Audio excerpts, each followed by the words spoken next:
अब हम शुरू करने जा रहे हैं चौथा अध्याय। श्री सूत जी बोले, साधु बनिया मंगलाचरण कर और ब्राह्मणों को धन देकर अपने नगर के लिए चल पड़ा। साधु के कुछ दूर जाने पर भगवान सत्यनारायण की उसकी सत्यता की परीक्षा के विषय में जिज्ञासा हुई। साधो, तुम्हारी नाव में क्या भरा है? तब धन के मद में चूर दोनों महाजनों ने अवहेलनापूर्वक हंसते हुए कहा, दंडिन, क्यों पूछ रहे हो? क्या कुछ द्रव्य लेने की इच्छा है? हमारी नाव में तो लता और पत्ते आदि भरे हैं। ऐसी निष्ठुर वाणी सुनकर तुम्हारी बात सच हो जाए, ऐसा कहकर दंडी सन्यासी को रूप धारण किए हुए भगवान कुछ दूर जाकर समुद्र के समीप बैठ गए। दंडी के चले जाने पर नित्यक्रिया करने के पश्चात उतराई हुई अर्थात जल में ऊपर की ओर उठी हुई नौका को देखकर साधु अत्यंत आश्चर्य में पड़ गया और नाव में लता और पत्ते आदि देखकर मूर्छित हो पृथ्वी पर गिर पड़ा। सचेत होने पर वणिक पुत्र चिंतित हो गया। तब उसके दामाद ने इस प्रकार कहा, आप शोक क्यों करते हैं? दंडी ने शाप दे दिया है। इस स्थिति में वे ही चाहे तो सब कुछ कर सकते हैं, इसमें संशय नहीं। अतः उन्हीं की शरण में हम चलें, वही मन की इच्छा पूर्ण होगी। दामाद की बात सुनकर वह साधु बनिया उनके पास गया और वहां दंडी को देखकर उसने भक्तिपूर्वक उन्हें प्रणाम किया तथा आदरपूर्वक कहने लगा, आपके सम्मुख मैंने जो कुछ कहा है, असत्य भाषण रूप अपराध किया है, आप मेरे उस अपराध को क्षमा करें। ऐसा कहकर बारंबार प्रणाम करके वह महान शोक से आकुल हो गया।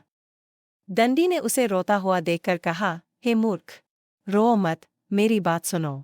मेरी पूजा से उदासीन होने के कारण तथा मेरी आज्ञा से ही तुमने बारंबार दुख प्राप्त किया है। भगवान की ऐसी वाणी सुनकर वह उनकी स्तुति करने लगा।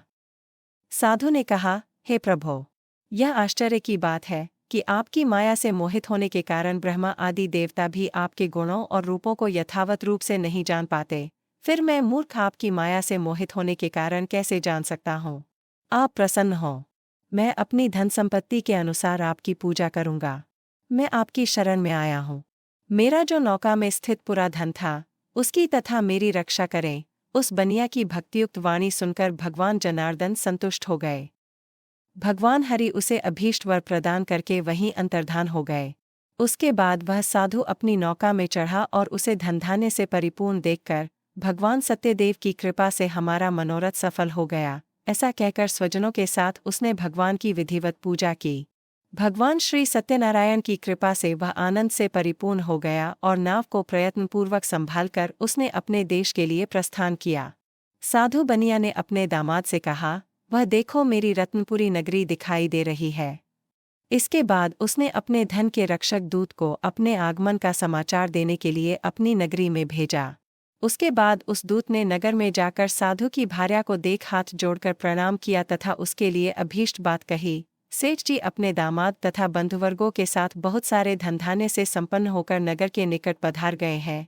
दूत के मुख से यह बात सुनकर वह महान आनंद से विह्वल हो गई और उस साध्वी ने श्री सत्यनारायण की पूजा करके अपनी पुत्री से कहा, मैं साधु के दर्शन के लिए जा रही हूँ, तुम शीघ्र आओ। माता का ऐसा वचन सुनकर व्रत को समाप्त करके प्रसाद का परित्याग कर वह कलावती भी अपने पति का दर्शन करने के लिए चल पड़। इससे भगवान सत्यनारायण रुष्ट हो गए और उन्होंने उसके पति को तथा नौका को धन के साथ हरण करके जल में डुबो दिया। इसके बाद कलावती कन्या अपने पति को न देख महान शोक से रुदन करती हुई पृथ्वी पर गिर पड़ी। नाव का अदर्शन तथा कन्या को अत्यंत दुखी देख भयभीत मन से साधु बनिया से सोचा, यह क्या आश्चर्य हो गया। नाव का संचालन करने वाले भी सभी चिंतित हो गए। तदंतर वह लीलावती भी कन्या को देखकर विह्वल हो गई और अत्यंत दुख से विलाप करती हुई अपने पति से इस प्रकार बोली, अभी अभी नौका के साथ वह कैसे अलक्षित हो गया। न जाने किस देवता की उपेक्षा से वह नौका हरण कर ली गई अथवा श्री सत्यनारायण का महात्म्य कौन जान सकता है। ऐसा कहकर वह स्वजनों के साथ विलाप करने लगी और कलावती कन्या को गोद में लेकर रोने लगी। कलावती कन्या भी अपने पति के नष्ट हो जाने पर दुखी हो गई और पति की पादुका लेकर उनका अनुगम करने के लिए उसने मन में निश्चय किया। कन्या के इस प्रकार के आचरण को देख भार्यासहित वह धर्मज्ञ साधु बनिया अत्यंत शोक संतप्त हो गया और सोचने लगा, या तो भगवान सत्यनारायण ने यह अपहरण किया है अथवा हम सभी भगवान सत्यदेव की माया से मोहित हो गए हैं। अपनी धन शक्ति के अनुसार मैं भगवान श्री सत्यनारायण की पूजा करूंगा। सभी को बुलाकर इस प्रकार कहकर उसने अपने मन की इच्छा प्रकट की और बारंबार भगवान सत्यदेव को दंडवत प्रणाम किया। इससे दीनों के परिपालक भगवान सत्यदेव प्रसन्न हो गए। भक्तवत्सल भगवान ने कृपापूर्वक कहा, तुम्हारी कन्या प्रसाद छोड़कर अपने पति को देखने चली आई है। निश्चय ही इसी कारण उसका पति अदृश्य हो गया है। यदि घर जाकर प्रसाद ग्रहण करके वह पुनः आए तो हे साधु बनिया तुम्हारी पुत्री पति को प्राप्त करेगी, इसमें संशय नहीं। कन्या कलावती भी आकाशमंडल से ऐसी वाणी सुनकर शीघ्र ही घर गई और उसने प्रसाद ग्रहण किया। पुनः आकर स्वजनों तथा अपने पति को देखा।